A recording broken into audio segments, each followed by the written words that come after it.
Bom dia, essa é uma atividade da Faculdade de Medicina, UFG, juntamente com a Associação Médica de Goiás e a Comissão de Assistência Médica de Goiás, será em Goiás. É uma atividade de educação médica continuada, importância aí para os médicos goianos, os médicos brasileiros. E hoje, sabendo que então que essas lives feitas assim, elas ficam uma ação de domingo, de segunda, terça e quarta-feiras, mas ficam depois penduradas aí na plataforma do YouTuber, para que as pessoas possam acessar no momento posterior e fazer do conhecimento o melhor resultado. Hoje você vem então aqui em nome do Dia Mundial da Hipertensão Arterial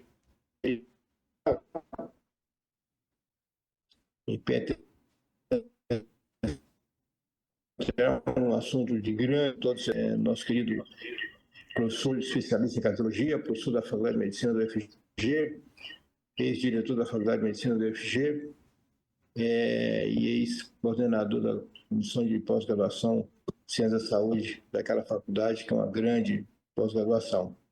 Também o professor Eymar é médico especialista em cardiologia, também professor da Faculdade de Medicina do UFG, hoje participando da coordenação da pós-graduação em Ciências da Saúde e coordenador, então, da Liga de Hipertensão Arterial, a qual foi fundada e coordenada por longos anos pelo professor Paulo César. O professor Eymar também é presidente da Sociedade Brasileira de Cardiologia, trazendo, portanto, um dado interessante para Goiás, como o primeiro goiano a assumir essa posição nacional. Professor Eymar, professor Paulo, fique à vontade. Na sequência, a gente gostaria só que, para que o professor Eymar vai apresentar o assunto, o professor Paulo faz um debate e, ao final, para a gente conversar um pouquinho sobre a Liga de Hipertensão Arterial da Faculdade de Medicina do UFG, que tem um histórico brilhante. Os nossos dois palestrantes são envolvidos diretamente nisso. O professor Paulo coordenou e fundou por longos anos, e atualmente quem eu coordeno é o professor Eymar. Bom, obrigado. Nossa história aqui para o final. Fica à vontade, bem-vindos. Tá. Obrigado pelo convite, professor Valdemar. É uma satisfação participar dessa atividade da Associação Médica de Goiás. Tomara que a gente possa, nos próximos minutos, 60 minutos, traçar aí os principais pontos relacionados à doença hipertensiva, né? Essa que é uma doença, talvez uma das mais importantes, seguramente, dados da Organização Mundial de Saúde, é o principal fator de risco modificável para a mortalidade cardiovascular e mortalidade em geral. Então, eu vou, nos próximos 15 minutos, trazer algumas informações que eu considerei mais importantes no contexto da hipertensão arterial, e em seguida o professor Paulo César, que preciso dizer da honra que é estar aqui ao lado dele. Já foi apresentado pelo professor Valdemar, mas é uma referência para todos nós na cardiologia brasileira e na nossa região. É uma referência, e estar aqui ao lado dele é muito gratificante, e para mim mais ainda, porque eu estou, para minha sorte, ao lado dele desde a minha formação, desde a minha conclusão da formação médica no ano de 1992. Então, eu não poderia deixar de dizer dessa satisfação. Bom, o que eu trouxe aqui para abordar nesses próximos minutos em relação à hipertensão arterial? Na última sexta-feira, no dia 17 de maio, comemorou-se, entre aspas, o Dia Mundial de Combate à Hipertensão Arterial. No dia 26 de abril, nós temos uma lei publicada no nosso país que também é dedicada a reflexões, que é o Dia Nacional de Combate à Hipertensão Arterial. Então, assim, por que essa doença ela merece tanto destaque, tanto do ponto de vista nacional quanto do ponto de vista internacional? Pode passar, por favor, Maurício. E a razão ela salta aos olhos, né? A hipertensão arterial, como eu já disse, é o principal fator de risco modificável para mortalidade cardiovascular, no mundo, todos os anos, morrem cerca de 17 a 18 milhões de pessoas pelas doenças cardiovasculares. E se a gente for olhar, por exemplo, mortes por doença cerebrovascular, mais da metade dessas mortes tem a hipertensão arterial como um fator causal importante. E, igualmente, esses dados se repetem se a gente pensar em infarto agudo do miocárdio, insuficiência cardíaca, doença renal crônica, doença arterial obstrutiva periférica e adicione-se aqui um fator muito importante, declínio cognitivo. Hipertensão arterial é um dos principais fatores de risco para os quadros de declínio cognitivo, os quadros demenciais. Pode passar, Maurício? Esse é um dado, então, epidemiológico muito importante. De outro lado, nós temos dados que, infelizmente, não são bons.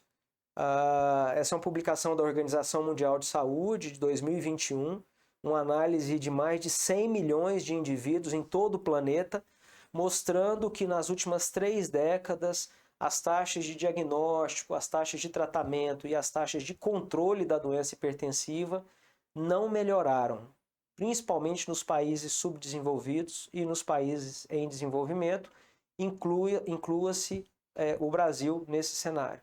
Então, estima-se que no Brasil nós tenhamos 35 a 40% da população adulta portando a hipertensão arterial e as taxas de controle no Sistema Único de Saúde no nosso país devem ser da ordem de 20 a 25%. Ou seja, de cada 10 hipertensos no nosso país, 2 a 3 no Sistema Único de Saúde estão com a pressão arterial dentro da meta preconizada, infelizmente.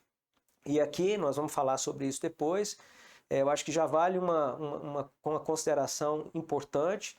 Na Liga de Hipertensão Arterial, já citada pelo professor Valdemar, as nossas taxas de controle, e a Liga de Hipertensão Arterial, ela atende pacientes no contexto do Sistema Único de Saúde, as nossas taxas de controle são de 52%, bem melhores do que no Sistema Único de Saúde, nessa realidade que eu acabei de comentar, e nós vamos depois trazer reflexões, principalmente do professor Paulo, do porquê e o que nós podemos fazer para melhorar essas taxas de controle. Pode passar, Maurício?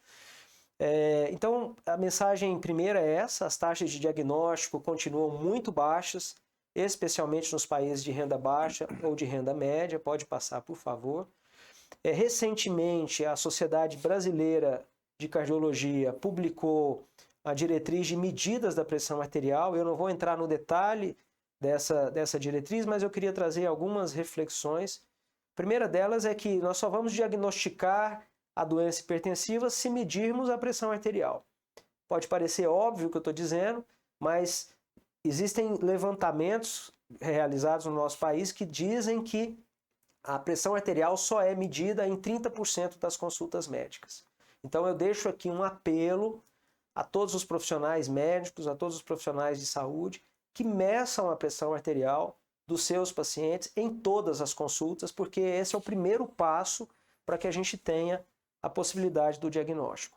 Um outro aspecto que está abordado nessa diretriz é que, além da medida da pressão arterial feita no consultório, com aparelhos de boa qualidade, seguindo as técnicas recomendadas para a medida correta da pressão arterial, nós podemos lançar mão de outros métodos que medem a pressão arterial dos nossos pacientes no seu dia a dia, no domicílio. Estou falando da medida ambulatorial da pressão arterial, a MAPA, e da medida residencial da pressão arterial, a MRPA. Então, sempre que possível, além da medida no consultório, nós devemos investigar, avaliar o comportamento da pressão arterial dos nossos pacientes no seu dia a dia. E vejam que interessante nessa tabela, chamando a atenção que tanto a medida no consultório, quanto a MAPA, quanto a MRPA, tem importância, tem relevância para o diagnóstico e inclusive para a definição dos ajustes de medicamento e acompanhamento dos nossos pacientes. Pode passar, por favor. E para finalizar esse comentário em relação às medidas da pressão arterial, eu deixo aqui os valores de referência, né? Os valores que definem normalidade ou anormalidade. Então, eu vou dizer que o meu paciente é hipertenso quando eu tiver algumas medidas no consultório bem feitas, repetidas, com valores acima de 140/90, e igualmente para mapa, no contexto das 24 horas, quando esse valor for acima de 130/80, e para MRPA, quando também for acima de 130/80. Existem detalhamentos maiores de comportamento na vigília, no sono, nós podemos falar disso depois. Pode passar, por favor, Maurício.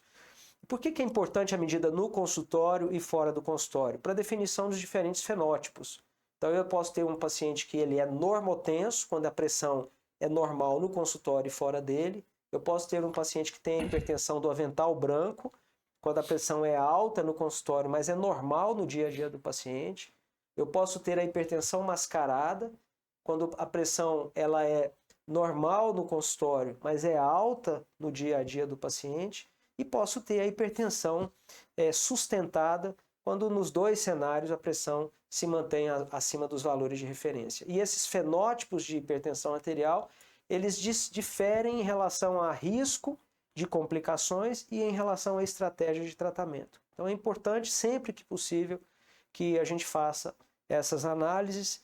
Pode passar, e eu vou caminhar agora, pode passar, Maurício, por favor, pode passar também, para dois aspectos para finalizar os meus comentários iniciais, que dizem respeito à adesão do paciente e às estratégias de tratamento, e aí eu encerro, né? Mas, novamente, o diagnóstico correto e o uso de métodos capazes de individualizar, como eu já disse, definindo os fenótipos, esse é um aspecto muito importante para que a gente possa fazer um bom diagnóstico e, a partir desse bom diagnóstico, estabelecer as melhores estratégias de tratamento. Pode passar. No contexto da doença hipertensiva, e não é uma exclusividade da hipertensão arterial, vejam que essa lâmina ela diz respeito ao uso de antihipertensivos, mas também de estatinas, também de aspirina, também de drogas antidiabéticas. Em geral, quando nós prescrevemos uma medicação para o nosso paciente, no âmbito dessas que eu acabei de comentar aqui, no final de um ano, metade dos pacientes não estão mais seguindo a orientação que foi feita inicialmente. Ou deixaram de tomar a medicação, ou estão tomando parcialmente o que foi orientado. Então, a taxa de abandono ou de uso inadequado do que foi inicialmente prescrito é de 50%. Ou seja, nós temos uma baixa adesão dos pacientes às orientações feitas por nós, profissionais médicos, em relação ao tratamento da hipertensão arterial e também dessas outras doenças que eu comentei. E tem um aspecto muito interessante, pode passar, Maurício, muitas vezes a gente diz que o problema da baixa adesão é relacionado ao paciente. O paciente deixou de usar a medicação. Em parte isso é verdade, mas eu também gostaria de deixar aqui uma reflexão. Existe um conceito mais amplo que engloba a adesão ao tratamento, que se chama inércia clínica. Inércia clínica significa ter uma informação importante, ter uma evidência científica e não fazer o bom uso dela. Então, existe inércia clínica no meu paciente quando ele tem uma baixa adesão ao tratamento, mas também existe inércia clínica por parte do médico quando eu tenho uma evidência científica e não faço bom uso dela. Por exemplo, quando eu sei que eu tenho que medir a pressão e não meço. Por exemplo, quando eu sei que eu tenho que, no paciente hipertenso, colocar a pressão arterial abaixo de uma determinada meta e não faço isso. Quando eu sei que eu tenho que ajustar a medicação e não faço isso. Então, em parte, a questão da adesão se refere ao paciente, mas muitas vezes se refere ao profissional de saúde, e eu deixo aqui essa reflexão para todos nós. Pode passar, Maurício? E eu vou já caminhando, então, para o final dessa minha primeira abordagem, dizendo que, além de medir a pressão arterial, eu preciso identificar os fatores de risco que, associados à doença hipertensiva, aumentam a probabilidade de um desfecho cardiovascular, e isso está publicado lá nas diretrizes, mas nós estamos falando aqui de dislipidemia, de desglicemia, de sedentarismo, de obesidade, né? De fatores genéticos, ou seja, de história familiar, e preciso também identificar as chamadas lesões em órgãos-alvo, se elas existirem, por exemplo, a hipertrofia ventricular esquerda, alguma retinopatia de causa hipertensiva, redução de taxa de filtração glomerular. Existem várias maneiras de avaliar se nós já temos lesões em órgãos-alvo decorrente da elevação da pressão arterial e, eventualmente, até que esse paciente já tem uma doença cardiovascular prévia. Se ele já teve um infarto agudo do miocárdio ou um acidente vascular cerebral, porque com esses fatores de risco, lesões em órgão-alvo identificados, eu vou estratificar o risco do meu paciente. Então, eu preciso do valor da pressão arterial e dessas outras informações para dizer se o meu paciente tem um risco baixo, moderado ou alto de uma complicação cardiovascular nos anos subsequentes. Por que isso é importante? Porque estratificando o risco do paciente, eu vou definir a melhor estratégia de tratamento e eu vou definir a meta que eu quero ter de controle da pressão arterial. Pode passar, Maurício? Falando de estratégias, praticamente para todos os pacientes hipertensos, hoje o ideal é iniciar o tratamento com fármacos já em combinação e não com monoterapia. Nós podemos falar disso depois dessa apresentação, mas eu deixo aqui essa reflexão.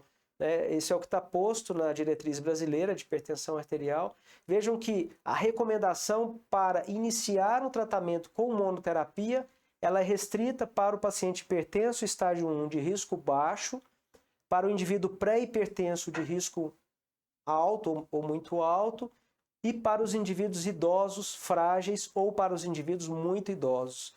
Em outros cenários, hipertensão estágio 1, de risco moderado ou alto, estágio 2 e 3, já seria interessante iniciar o tratamento com fármacos em combinação. Essa é uma recomendação que ela já vem acontecendo há vários anos e, apesar disso, ainda se utiliza muito a monoterapia no tratamento do paciente hipertenso e provavelmente essa é uma das razões pelo qual as taxas de controle ainda são tão baixas no nosso país. Pode passar o próximo. E para terminar, eu vou falar de metas, né? Qual é a meta desejável para a gente tentar buscar em relação ao tratamento e o posicionamento da pressão arterial no paciente hipertenso? Pode passar o próximo, Maurício, depois a gente pode falar sobre isso, mas dizer que nos pacientes hipertensos, estágio 1 e 2 de risco baixo e moderado, a meta é uma pressão arterial abaixo de 140/90, tá? E para aqueles pacientes de risco alto, a meta é uma pressão arterial abaixo de 130/80. Então, se o meu paciente tem um risco mais alto de ter complicações cardiovasculares, eu deveria buscar uma pressão arterial abaixo de 130/80 como desejável para esse paciente.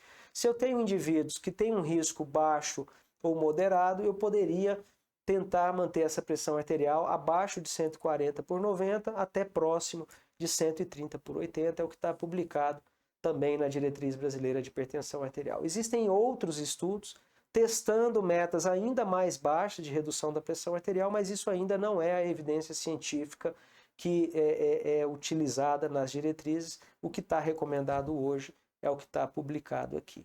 De forma que, com esses comentários, eu encerro aqui essa minha primeira participação e passo a palavra para o professor Paulo César Jardim para as considerações seguintes. Obrigado, Lima. Bom dia a todos, é muito bom estar aqui, é uma satisfação enorme pelo convite do professor Valdemar, pelo tema que é tão relevante, por estar junto com o Weimar aqui. Eu digo assim, eu tenho 3 filhos, que são queridos, super competentes, e tenho um filho científico e afetivo, que é o Weimar, que seria o 4º. A gente é quase da mesma idade, né, Weimar? Mas essa é uma verdade absoluta. Eu queria que você projetasse, dentro do contexto do que o Weimar comentou, obrigado. Por que nós, então, naquela época, em 88, a gente pensou em fazer ou criar um serviço de hipertensão arterial? Exatamente por esse contexto que o Weimar já colocou, a importância, a falta de controle, particularmente em pacientes do SUS. Então, a ideia, aí estão 2 pessoas comigo que começaram essa tarefa juntas, a professora Estela, Estela Mares, que é nutricionista, e a professora Ana Luísa, que é enfermeira, que está até hoje junto com o professor Weimar na Liga de Hipertensão. Pode passar. A logomarca foi criada por Marcos Veiga, foi um desenhista, e ela teve uma modificação agora, o tempo muda, as coisas acontecem, pode passar. Foi 89, abril de 89. E qual era a ideia, a filosofia de trabalho? Fazer ensino, extensão e pesquisa. Veja que esse é um fato que é uma obrigação da universidade e a Liga entendia que devia e podia fazer. E a gente tem a felicidade de saber que faz isso desde o primeiro momento. Pode passar. Qual o objetivo? Atender ao paciente SUS, equipe multidisciplinar, fazer prevenção, diagnóstico e controle de doença cardiovascular e fator de risco. Pode passar. Os objetivos mais específicos eram atender a comunidade, fazer uma equipe multidisciplinar na assistência, treinar profissionais de saúde, fazer educação em saúde, produzir material educativo e produzir conhecimento sobre doença cardiovascular. Contínuo e integrado. Próximo. Resultado que era associar a teoria à prática. Você consegue beneficiar, a ideia era essa, né? Beneficiar a população, técnicos, docentes, profissionais e acadêmicos da área de saúde. Então, o sonho era esse e aquilo começou a andar. Pode passar, por favor. As linhas de pesquisa, praticamente elas continuam. Tem educação em saúde, hipertensão arterial e doença cardiovascular, epidemiologia da doença cardiovascular, fatores de risco, terapia pesquisa, né? Terapia medicamentosa, hipertensão e fator de risco, e não medicamentosa, da mesma maneira, hipertensão e fator de risco. Pode passar. Olha só, esse dado é um dado que está desatualizado, mas eu acho que vale a pena. Esse dado é do final de 2019. Nós tínhamos, na época, 3 médicos no staff, 2 enfermeiras, uma musicoterapeuta, 2 educadores físicos e um fisioterapeuta. E tínhamos um grupo de 28 pós-graduandos, 15 mestrandos e 13 doutorandos. Tínhamos residentes de clínica médica, R2, o R3 de cardio e 2 internos. E tínhamos 3 funcionários administrativos. Vejam, ao longo do tempo, é lógico que isso foi modificando, tem uma dinâmica, mas veja, nessa época já tinha uma estrutura desse tamanho, próximo, por favor, e nós já tínhamos qualificado e já finalizado as qualificações de 15 doutores e 50 mestres. Se eu estou imaginando, nós estamos em 2024, se for mais ou menos uns 8 por ano, a gente deve estar nos 80 a 90 entre doutores e mestres que passaram e foram qualificados na Liga, das mais diversas áreas. Né? Isso é o negócio mais incrível que tem. Pode passar o próximo. Bom, nós tínhamos à época, isso é mais ou menos próximo disso, porque a opção foi não ter um número enorme de pacientes, mas ter um número de pacientes que pudesse dar um atendimento adequado e isso fosse multiplicado para os outros locais. Então, o arquivo ativo de em torno de 1.500 pacientes, o atendimento mês em torno de 600 pacientes, reuniões em grupo, isso continua a existir direto, pesquisas em andamento próprias com a indústria e publicações. Pode passar. Eu vou passar rapidamente. Olha, opção funcional. Centro de excelência para treinamento de alunos de graduação, pós-graduação e profissionais de saúde. Treinamento presencial e à distância para profissionais de serviço, produção do conhecimento, pesquisa e publicação. Próximo. O espaço físico. Essa é uma história interessante que vale a pena gastar 1 minuto nisso. O espaço físico ele começou dentro do prédio do Hospital das Clínicas, onde era o departamento de clínica médica. Quando o departamento saiu, a gente pediu a salinha e começou, isso foi em abril de 89. Depois, nós fomos para um barracão, que era a antiga faculdade, que estava caindo. Entrou um dinheiro em pesquisa, a gente negociou com o Hospital das Clínicas, trocamos o telhado e montamos a Liga. A Liga funcionou lá. E aí, no espaço físico, tem um fato, eu já conversei isso, mas vale a pena que as pessoas saibam.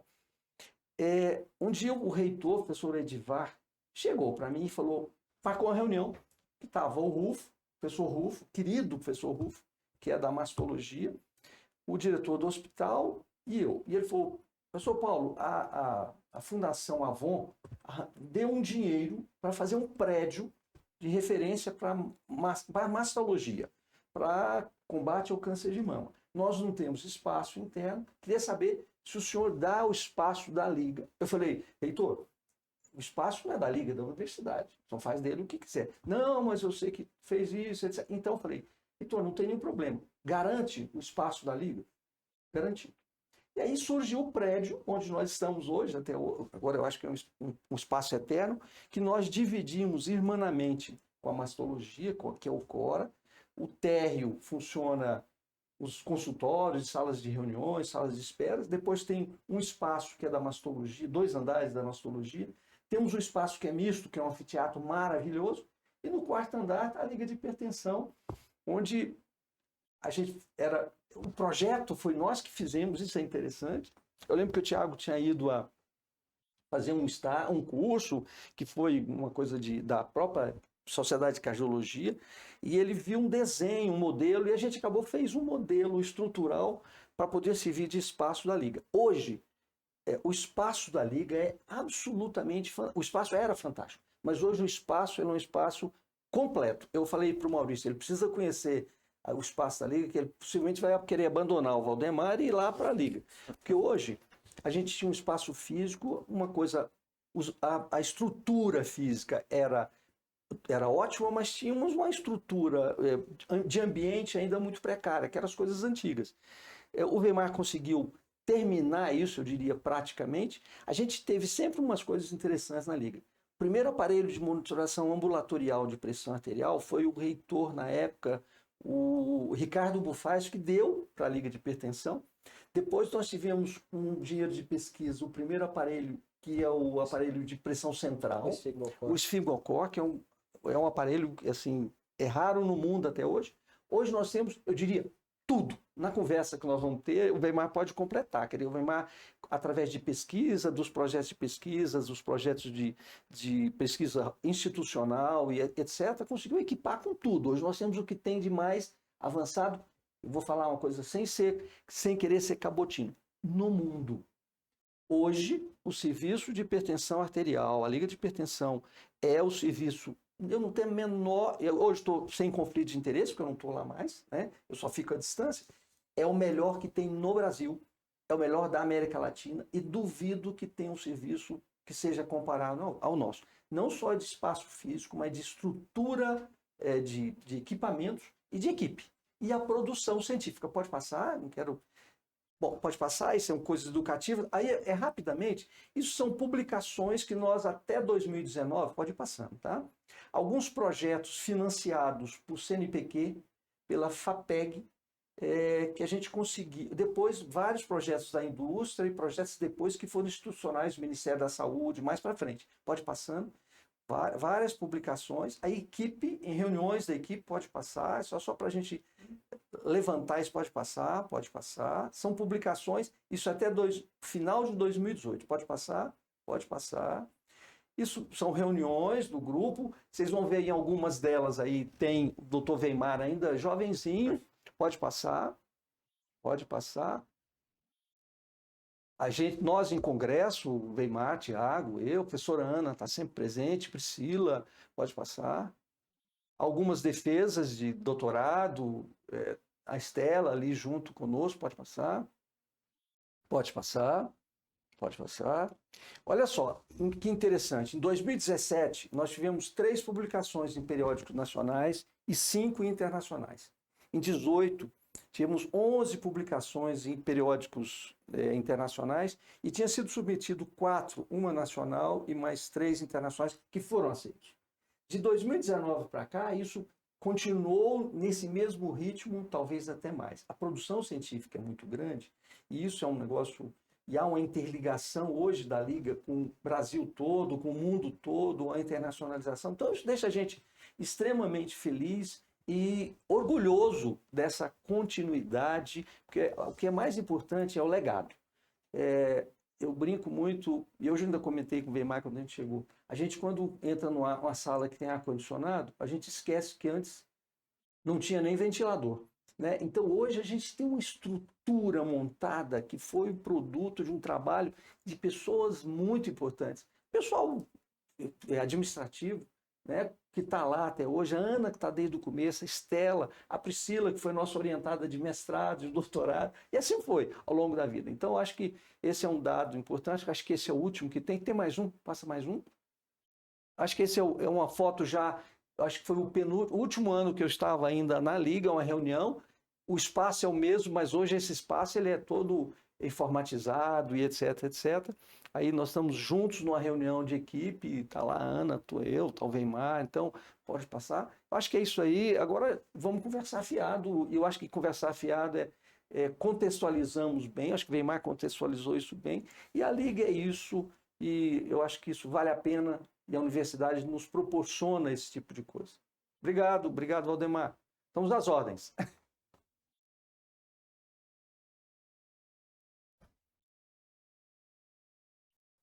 Obrigado, professor Imar, obrigado, professor Paulo César. Belíssima apresentação, tanto do conteúdo acadêmico da hipertensão quanto da apresentação da Liga, no seu formato aí realmente extraordinário.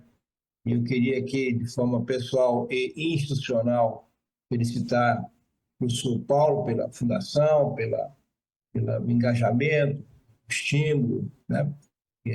O professor Paulo é um docente de tanto tático quanto técnico, né? Nasceu com o dom da docência e, além de fazer a conotação da pesquisa, todo esse material instrumental e recurso humano envolvido para a boa prestação de serviços e atendimento à população goiana, que é uma população mais elementar que necessita dos cuidados médicos aí, e a Liga faz isso com muita presteza. O professor Imar vem na sequência fazendo também um produto extraordinário de abrangência nacional e internacional. Portanto, fica aqui as nossas felicitações aos nossos dois ícones da cardiologia, quanto à Liga Acadêmica, Liga de Hipertensão, em nome da Faculdade de Medicina, da diretoria, as nossas considerações pelos 35 anos de boa evolução dessa Liga, de resultados extraordinários. A gente costuma dizer que as unidades clínicas da Faculdade de Medicina da UFG têm algumas ilhas de excelência, né? E entre elas a Liga, sem dúvida, desponta de maneira extraordinária. Eu queria passar a palavra aqui para estar conosco o professor José Reinaldo. O José Reinaldo é presidente da Academia Goiana de Medicina e o professor Paulo César é nosso digno acadêmico confrade daquela academia. Professor José Reinaldo, por favor. Bom dia a todos, particularmente o professor Valdemar, o professor Paulo César, o professor Weimar. Bom, eu estou aqui acompanhando vocês como eu acompanho há quase 40 anos. Nós temos um enorme orgulho de ter podido conviver. Eu iniciei minha atividade como professor na Faculdade de Medicina em 85, então nós ficamos, eu acompanhei toda a trajetória do professor Paulo César e está lá no meu currículo assinalado que nós somos colegas por esse período todo. Um enorme orgulho, parabenizá-los pelo trabalho, pelos frutos e pelo futuro, que acredito será ainda mais grandioso. Parabéns a vocês. Obrigado, Valdemar. Obrigado, Zé Reinaldo. Obrigado, Zé. Obrigado, muito obrigado. Você é um querido. Professor José Reinaldo, professor Valdemar também, me permitam dizer que para mim, então, esse é um momento muito especial, porque eu estou aqui com o professor José Reinaldo, com o professor Paulo César, com o professor Valdemar também, são colegas de instituição, né? Falando aqui da Faculdade de Medicina da Universidade Federal de Goiás, mas aqui dizer que o professor José Reinaldo foi meu professor na disciplina de psiquiatria e eu tenho, enquanto professor, mas também como ex-aluno, uma enorme admiração, respeito, dívida de gratidão para com todos os meus professores. Então, agradecer a possibilidade de estar aqui e dizer da importância da educação como um grande motor que pode mudar a realidade desse país. Tomara que um dia a gente tenha um país que encare com ainda mais seriedade, falando aqui de gestores, de governantes, em relação à importância das instituições de ensino e dos seus professores. Obrigado, Zé Reinaldo. Conosco aqui também o professor Rui Gilberto Ferreira, que é médico, ginecologista, professor da Faculdade de Medicina e coordenador do curso de Medicina. Professor Rui Gilberto, por favor. Então, um prazer imenso ouvir, participar, né? E poder curtir essa live com esses dois ícones da cardiologia, da clínica médica, da Faculdade de Medicina, professor Weimar, chefe do Departamento de Clínica Médica, e o professor Paulo César, que me deu posse quando eu fui chefe do Departamento de Ginecologia e Obstetrícia, enquanto diretor, né? Também abordando, são duas celebridades muito importantes, não só na assistência, mas no ensino e na pesquisa aqui no Centro-Oeste brasileiro, eles que têm reconhecimento internacional, têm uma publicação forte e merece de todos nós toda a consideração e apreço. E esse é um tema que nós, na nossa especialidade, estamos intimamente ligados a ele, até porque a hipertensão arterial, juntamente com a hemorragia e as infecções, matam mais de 2/3 dos óbitos do ciclo grávido puerperal. Das mortes ligadas ao processo gravídico e pós-parto, 2/3 são causados pela hipertensão, hemorragia e infecção nos países em desenvolvimento, nos quais nós estamos incluídos aqui no Brasil.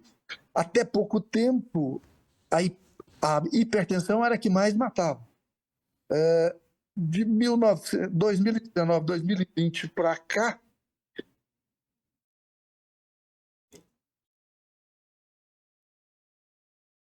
Nós estamos com som? Ou caiu tudo? Não, foi só o Dr. Rui que caiu. Enquanto ele conecta novamente, acho que vale a pena estressar o que o professor Rui comentou, né?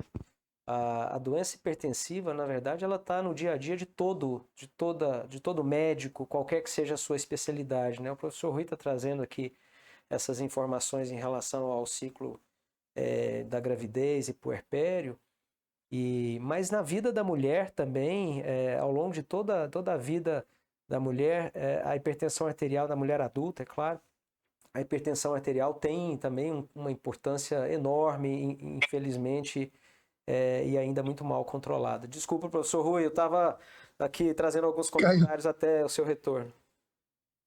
Acho que a internet caiu rapidamente aqui, mas enfim, eu queria só concluir, dizer que a hipertensão, as hemorragias agora estão matando um pouco mais do que a hipertensão, mas a hipertensão, estou dizendo em relação ao ciclo grávido puerperal, né?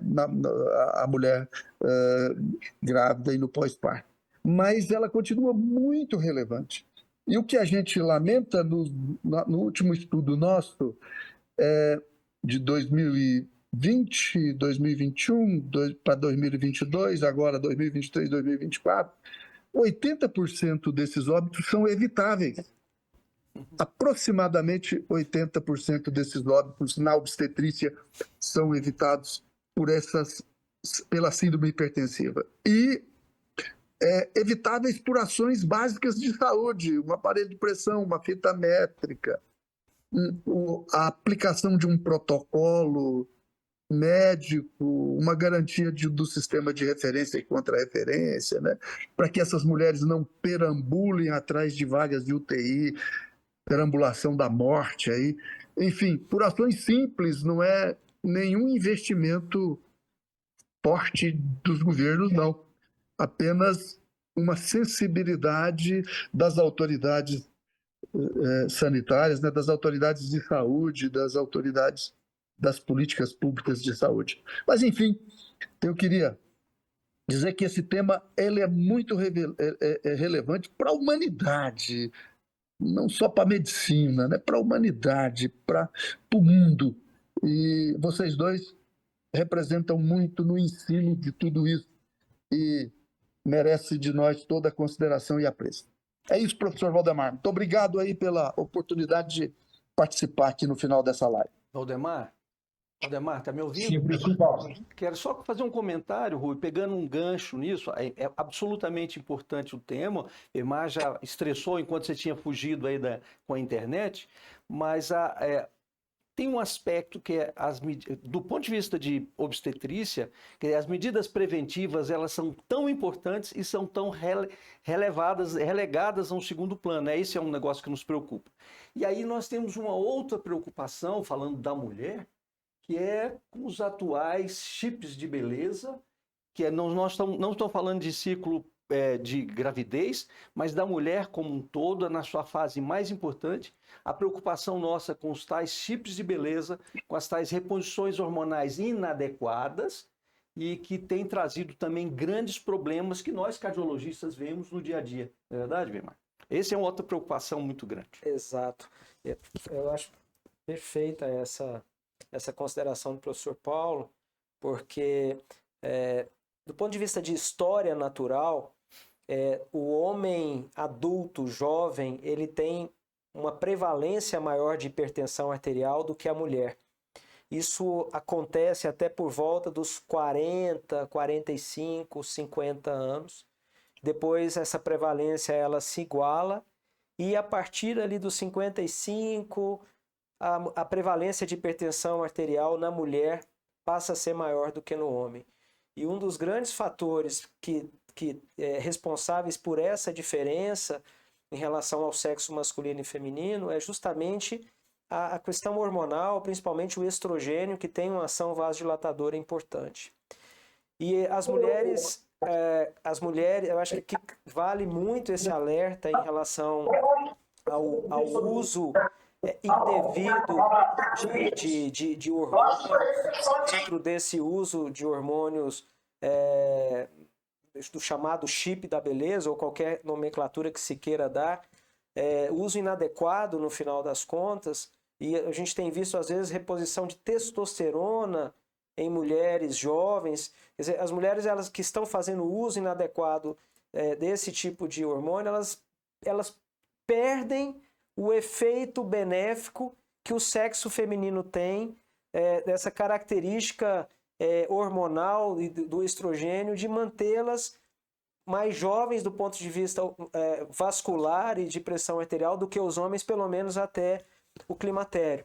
Então, infelizmente, isso tem acontecido com muita frequência, sem falar de outras questões, de outros danos associados ao uso inadequado, indevido desses hormônios. Mas a pressão arterial é um dos cenários que a gente tem visto nos consultórios e, infelizmente, esse é um lado ruim de se discutir na medicina, mas necessário, que é a prática médica sem a evidência científica necessária para suportar algumas condutas como essa. Perfeito, obrigado, professor Rui Gilberto. O professor Gilberto além de docente, é obstetra, e ele sempre envolvido com mortalidade materna há mais de 2 décadas, da importância da hipertensão arterial, que ciclo após ciclo se torna a primeira causa de morte materna, ou segunda ou terceira causa, né? Está sempre ali entre as 3 primeiras. Quanto à reposição que o professor Paulo falou corretamente, quanto aos chips, que de beleza ele não tem nada, né? Não faz beleza para ninguém. E a mulher, ela tem, na sua caracterização desde a adolescência, da puberdade, a conotação da produção de estrogênio. O professor Mário bem lembrou que ele é um vasodilatador. Então, o hormônio da fêmea é o estrogênio, né? Que dá saúde para a mulher. Saúde reprodutiva, saúde sexual, saúde vascular, saúde em geral. Tanto que ela perde, ao perder o estrogênio na menopausa, ela passa a ter os problemas, entre eles a hipertensão maior do que o homem. Então, quando o androgênio, a testosterona, é hormônio do homem, o estrogênio é hormônio da mulher. Então, o que se tenta fazer aí no mercado, e a ciência é absolutamente contrária a tudo isso, inclusive o Conselho de Medicina tem uma resolução acerca desse tema absolutamente contrário ao estilo da beleza, e qualquer reposição de testosterona de maneira deliberada, como fazem, estão invertendo a natureza humana e a saúde humana. Né? A natureza dá estrogênio para a mulher e androgênio para o homem. Testosterona, quando há uma inversão de valores, os resultados depreciativos vêm, entre eles a hipertensão. Né? Então, aqui, mais uma vez, bem lembrado, para que a gente possa caminhar com a saúde da mulher o melhor possível. Está aqui conosco também o professor Mauri, nosso professor da Faculdade de Medicina, também ex-aluno da Faculdade de Medicina da UFG, e hoje docente de nefrologia. Professor Mauri, por favor. Vou falar em áudio, porque eu estou no lugar que é mais difícil. Mas eu gostaria de parabenizar, né, o professor Paulo César, o professor Weimar e toda a equipe, né,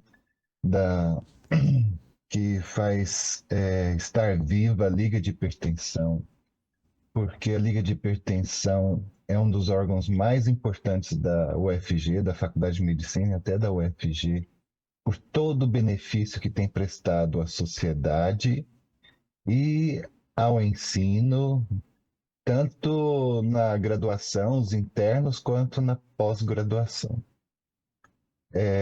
São vários nefrologistas que já fizeram pós-graduação na Liga. Eu já colaborei lá um pouco, ajudando um pouco.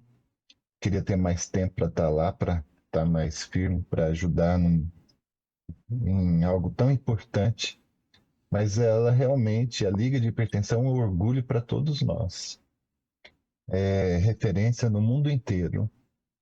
Isso é evidenciado por outras pessoas que a gente conhece e tem contato com a Liga e ouvem falar da Liga, os trabalhos da Liga. Tanto é que em todos esses congressos internacionais a Liga está lá com inúmeros trabalhos. Então é um orgulho para o UFG, a Liga de Hipertensão. E não é só da medicina, né? É da enfermagem e da nutrição, né? Que estão lá firmes, todos trabalhando em conjunto para ter esse diamante, né? Esse tesouro que é a Liga de Hipertensão na UFG e no Brasil. Quanto à nefrologia e hipertensão, não tem dúvida que é um estudo importante, tendo em vista que no Brasil a principal causa de paciente perder a função renal e ir para a hemodiálise é a hipertensão. No mundo é diabetes, mas no Brasil realmente é a hipertensão que o diabético morre antes dessas complicações mais tardias aqui por déficit de atendimento no Sistema Único de Saúde. E é importante dizer o que o próprio Weimar falou na sua exposição, que grande parte dos hipertensos não sabem que são hipertensos e estão caminhando para perder o rim, e dos que sabem que são hipertensos não fazem tratamento e mentem muito no consultório. Pior é isso, né? Chegam para a gente: doutor, meu rim está piorando, eu estou tomando direitinho o remédio da pressão. É que não está coisíssima nenhuma. Quantos pacientes ouvem aí na internet tomar água com sal para controlar a pressão alta e param de tomar os remédios tomando água com sal e outras orientações doidas que profissionais de saúde, às vezes nem profissionais de saúde, colocam no Instagram e tudo mais. E agora a Liga de Hipertensão está com um programa, né, no Instagram, tentando desfazer essas ideias falsas que são jogadas na internet uma forma de higienizar a internet. Isso é muito bom. Eu gostei muito do que eles estão fazendo. Mais uma vez, parabéns a todos, toda a equipe da Liga de Hipertensão, por todo o benefício que nos tem trazido, e é uma honra ser amigo deles. Um abração. Valdemar, Maurizinho, como eu chamo o doutor Valmir, com muito carinho, né? Foi um aluno, é um dos profissionais nefrologistas mais competentes da cidade, reconhecido, já nos ajudou realmente como co-orientador em mestrados, doutorados, que é muito bom. E sobre essa iniciativa nova da Liga, o Weimar pode comentar melhor o que está acontecendo, que é realmente um fato muito interessante. Bom, professor Mauri, obrigado pelos comentários em relação à Liga.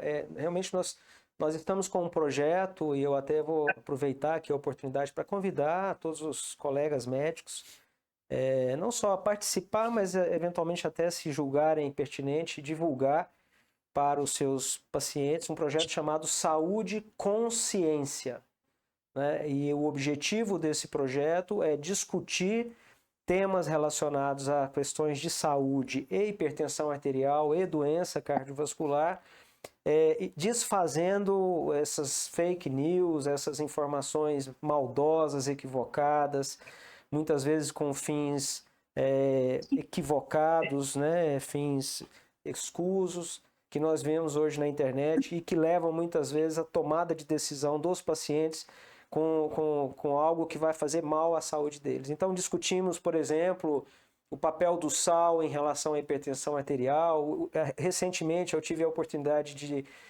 fazer uma atividade com uma colega nefrologista que foi pós-graduanda conosco, que é a doutora Thalita, abordando o uso da creatina em relação à função renal. Temas relacionados falamos já de uso, por exemplo, de testosterona, todas as segundas-feiras, às 19h30, no Instagram da Liga de Hipertensão Arterial, que é hipertensão.ufg. Então eu deixo aqui o convite a todos os colegas se quiserem participar. E um outro comentário que eu quero fazer, o professor Paulo já apresentou todo esse histórico da Liga de Hipertensão Arterial e um enorme orgulho para todos nós e um enorme um peso muito grande de manter toda essa história, toda essa contribuição que a Liga trouxe e traz ao longo desses últimos 35 anos. Hoje são 12 mil pacientes atendidos ao ano no Sistema Único de Saúde. Nós realizamos os exames de monitorização ambulatorial da pressão arterial e residencial para os nossos pacientes e também para a Secretaria Municipal de Saúde. Não sei se os colegas sabem, mas o SUS paga R$ 10,09 por um exame de mapa. Esse valor não é suficiente nem para pagar o estojo de pilhas que o exame necessita, porque para cada exame um conjunto novo de pilhas que custa em torno de R$ 20. Então a Liga utiliza recursos provenientes da pesquisa para possibilitar a realização ali dos diversos exames de mapa e MRPA todos os meses para os pacientes. Nós hoje recebemos os residentes de clínica médica e de cardiologia da nossa instituição, mas também os residentes do Hugo, os residentes do UGOL e os residentes da Santa Casa que passam conosco, além de tudo que o professor Paulo já trouxe, né, de todos os pós-graduandos formados aí ao longo dos anos. Então eu entendo que é nada mais do que a nossa obrigação de fazer tudo isso e tentar contribuir para a formação dos profissionais médicos e para a assistência da nossa população portadora de hipertensão arterial. Professor Maurício, muito obrigado. Vou franquear a palavra, se alguém que está aqui passando conosco queira fazer uso dela, fique à vontade, por favor.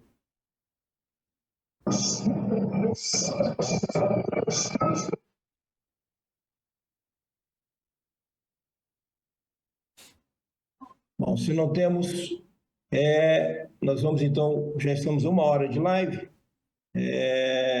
Queria agradecer mais uma vez aqui ao professor Paulo, ao professor Imar. Essa é uma live dedicada, remetendo, portanto, ao mês de maio, que é um mês que tem o Dia Mundial da Hipertensão Arterial, e também em homenagem aos 35 anos da Liga, daquela Faculdade de Medicina da UFG, Liga de Hipertensão, coordenado pelos nossos dois ícones aí.